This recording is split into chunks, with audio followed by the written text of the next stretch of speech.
Salam kerahiman. Dalam nama Bapa dan Putra dan Roh Kudus. Amin.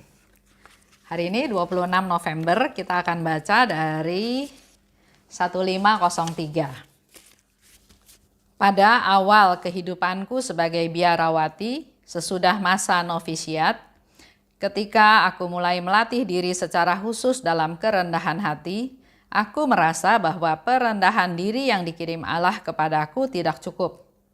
Maka, dalam semangatku yang bernyala-nyala atas prakarsa sendiri, aku mencari bentuk-bentuk perendahan diri yang lebih berat. Dan di hadapan para superior, seringkali aku menampilkan perilaku yang berbeda dengan keadaanku yang sesungguhnya. Dan sering aku berbicara tentang kepapaan-kepapaan yang sesungguhnya tidak ada padaku. Tetapi tidak lama kemudian, Yesus mengajarkan kepadaku bahwa kerendahan hati yang sejati adalah bersikap seperti apa adanya. Sejak saat itu, aku mengubah cara pikirku dengan mengikuti terang Yesus secara setia. Aku mengerti bahwa kalau suatu jiwa bersama Yesus, Yesus tidak akan membiarkan dia sesat. Suster Faustina ya cerita, dia sharing, dia jadi biarawati. Dan selesai masa novisiat, dia melatih diri untuk rendah hati. Tapi dia merasa perendahan diri yang diterimanya atau yang diberikan atau yang dikirim oleh Allah itu enggak cukup.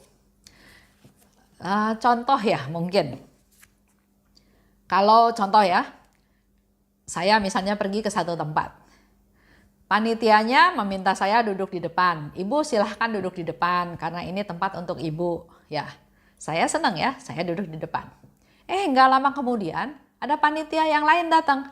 Ibu nggak boleh duduk di sini. Ini tempat duduk untuk orang lain, bukan untuk ibu. Ibu duduknya di baris ke-5. Ibu duduknya di baris ke-10 atau ibu duduknya di belakang. Apa yang saya lakukan? Saya terima? Atau saya komplain dulu, saya nggak terima, saya bilang loh, saya pun bukan mau duduk di sini. Saya disuruh panitia duduk di sini, maka saya menghargai panitia, saya duduk di depan. Kenapa sekarang udah duduk di depan disuruh ke belakang? Itu wajar, tapi itu bukan orang yang rendah hati. Kalau itu Suster Faustina, barangkali Suster Faustina bilang, oke, kalau saya nggak usah duduk di sini, saya pun akan duduk di belakang. Saya pun memang tidak senang duduk di depan, saya pun lebih nyaman kalau saya duduk di belakang. Nggak marah, nggak protes, duduk di belakang. Tapi mungkin itu yang dialami oleh Suster Faustina, buat dia itu nggak susah. Buat dia itu gampang-gampang aja, dia nggak belajar tentang kerendahan hati di situ. Sehingga dia bilang dia melakukan proses-proses kerendahan hati menurut pikirannya dia, supaya dia diproses kerendahan hati yang lebih rendah hati lagi ya. Karena dia merasa perendahan diri yang dikirim Allah nggak cukup, kurang rendah ya, kurang berat. Atas prakarsa sendiri dia cari perendahan diri yang lebih berat. Menampilkan perilaku yang berbeda dengan keadaan yang sesungguhnya. Jadi dia bertindak tidak sesuai dengan apa yang sebenarnya. Apakah direkayasa, apakah dibuat-buat, atau enggak jujur, saya nggak tahu ya. Tapi di situ jelas Yesus bilang bahwa kerendahan hati yang sejati adalah bersikap seperti apa adanya. Jadi jangan dibuat-buat. Apa adanya itu sudah salah satu kerendahan hati. Terima apa adanya. Kerendahan hati yang sejati ya, bersikap seperti apa adanya. Misalnya melakukan sesuatu, contoh ya, di dalam suatu rapat, saya pernah memimpin rapat dan ya gaya saya ceplas-ceplos ya.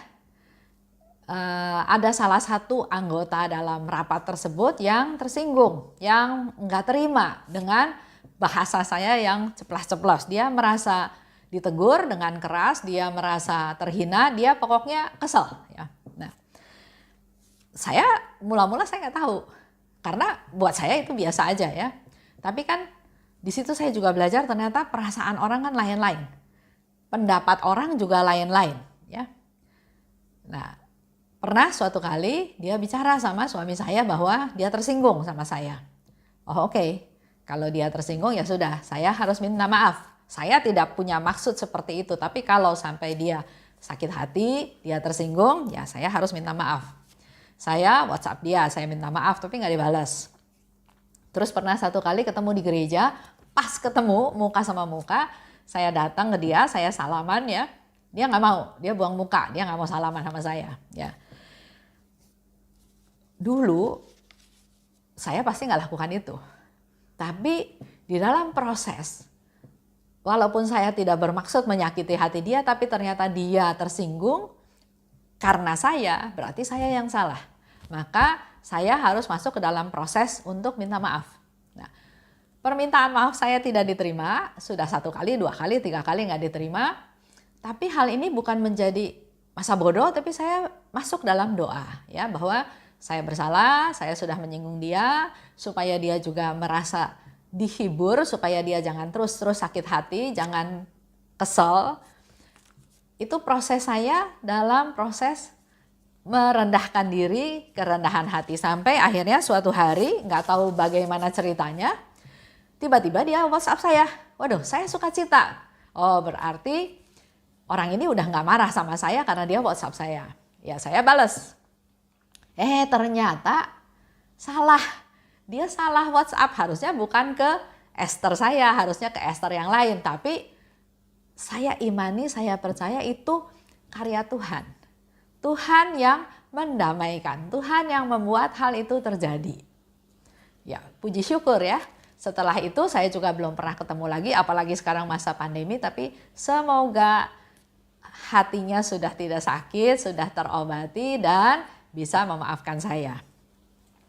Nah, dalam hari ini saya juga mau sharing satu cerita dari seorang bapak ya. Dia namanya Edi Ruslan. Nah, Pak Edi ini dia juga bilang bagaimana dia melakukan atau mengalami proses untuk menjadi rendah hati di dalam melayani. Dan dia bilang dia lakukan dari mulai hal yang sederhana. Dia berdoa, dia bersyukur, dia mohon perlindungan, dan dia berbagi. Itu yang dia lakukan. Hal yang lain yang dia lakukan adalah memberi tumpangan. Membelikan sayur mayur untuk mereka yang membutuhkan. Juga kadang dia memberi nasi bungkus dan mengurus rumah. Itu hal-hal sederhana yang dia lakukan untuk proses merendahkan diri, kerendahan hati ya. Peduli orang lain, dia berbagi, dia memberi dalam hal melayani. Dan sebagai proses pengujian atau pengolahan dari imannya dia. Apa yang dia lakukan itu sebagai proses dari pengolahan imannya dia. Itu waktu kecil ya katanya. Nah waktu remaja dia belajar secara Katolik. Dia jadi ketua Mudika. Dia juga heran kok bisa ya dipilih jadi ketua Mudika. Padahal dia nggak punya cita-cita seperti itu ya. Pada waktu dia sudah dewasa, sudah menikah, sudah berkeluarga, dia menjadi umat paroki, salah satu paroki di Jakarta Barat. Dia juga heran, kok dia yang biasa-biasa tapi kok bisa dipilih sebagai dewan paroki harian. Dia bilang pendidikan dia nggak tinggi. Pernah juga jadi ketua KEP ya. Di situ dia mengevaluasi diri, orang-orang bisa memilih dia karena dia punya proses merendahkan diri, kerendahan hati yang bisa dicontoh oleh teman-temannya yang lain sehingga dia dipilih di posisi-posisi tersebut. Targetnya dia atau motonya dia adalah melayani dengan rendah hati, apa adanya. Ya, saya bisanya segini ya saya lakukan seperti ini ya. Tanpa ditutup-tutupi, tanpa sok bisa, tapi ya saya ini apa adanya ya, dia katakan seperti itu. Nah, dalam masa pandemi ini ternyata dia juga kena COVID. Dia dan istrinya. Dan juga anaknya lagi hamil 8 bulan. Dia 10 hari di karantina di rumah sakit. Dia terus-menerus berdoa rosario dan koronka. Akhirnya dia boleh pulang ke rumah, tapi di rumah masih isolasi mandiri selama 20 hari. Akhirnya semuanya negatif. Pegangan hidupnya dia bilang adalah Efesus 4 ayat 2. Hendaklah kamu selalu rendah hati. Itu yang jadi pegangan dia ya dalam proses dalam sakit COVID-nya tersebut. Lemah lembut dan sabar, tunjukkan kasihmu dalam hal saling membantu. Itu yang jadi motonya dia ya. Aku mengerti bahwa kalau suatu jiwa bersama Yesus, Yesus tidak akan membiarkan dia sesat. Hal ini dikatakan oleh Suster Faustina, tapi juga sekaligus ini juga menjadi pegangan dari Pak Edi ya. Bahwa kalau bersama Yesus, Yesus tidak akan membiarkan dia sesat. Bersama Yesus dia tahu dia akan dikuatkan, dia akan disembuhkan. Karena dengan bersama Yesus, Yesus itu menjaga, bahkan Yesus itu menegur. Ya, dalam masa COVID ini mungkin dia juga dalam proses teguran. Dia nggak tahu pergi kemana, dia bertemu dengan OTG sehingga dia positif. Istrinya juga, anaknya juga yang sedang hamil 8 bulan. Tapi syukur pada Tuhan karena ternyata semuanya akhirnya sembuh dan sehat kembali. Ya, itu sharing dari Pak Edi, di mana dia dalam hidupnya dari sejak muda dia selalu berpegang pada hendaklah kamu rendah hati ya. Jadi dia dalam pelayanan, dalam hidup sehari-hari dia utamakan kerendahan hati. Dan pada waktu dia mengalami positif COVID, dia pun semakin berserah pada Tuhan, semakin mengandalkan Tuhan, berdoa, membuat hatinya tenang, membuat hatinya nyaman karena dia tahu dengan Tuhan dia dijaga, dia dipelihara, dia diarahkan dan dia disembuhkan. Itu aja sharing hari ini dari Pak Edi. Kita tutup ya dalam doa. Dalam nama Bapa dan Putra dan Roh Kudus. Amin. Allah Bapa yang Maha Baik, terima kasih atas rahmat-Mu yang Kau curahkan untuk Pak Edi sekeluarga, di mana dia walaupun positif, kena COVID, tapi melalui proses, melalui pemeliharaan, perawatan di rumah sakit, begitu juga dengan isolasi mandiri, dia dan istrinya dan juga anaknya dan juga cucunya sembuh seperti sedia kala. Terima kasih Tuhan atas penyertaan-Mu. Kami juga berdoa untuk Pak Edi sekeluarga supaya dalam keadaan sehat dan Engkau terus pakai dia Tuhan supaya menjadi contoh orang-orang yang rendah hati, yang menyenangkan hati-Mu. Kami mau belajar Tuhan untuk bisa rendah hati. Seperti yang Yesus katakan, kerendahan hati yang sejati adalah apa adanya. Ajar kami Tuhan untuk berani membuka diri apa adanya dengan segala keterbatasan, dengan segala kekurangan, dengan segala ketidakberdayaan dan kegagalan kami. Mampukan kami Tuhan untuk bisa rendah hati yang sejati seperti yang Engkau kehendaki.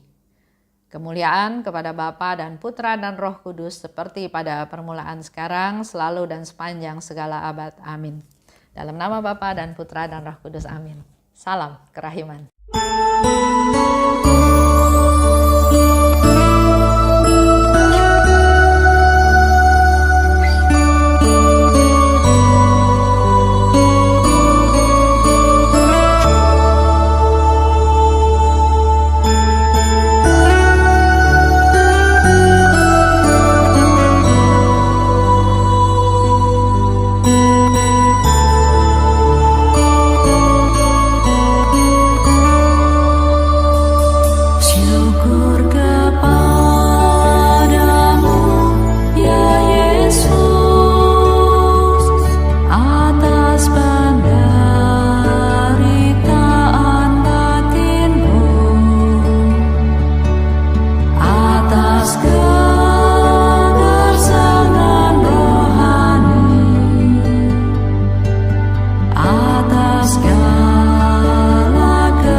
atas segala kegelisahan. Syukur kepadamu, ya Yesus, atas pencobaan hidupku, atas semua siksaan, atas segala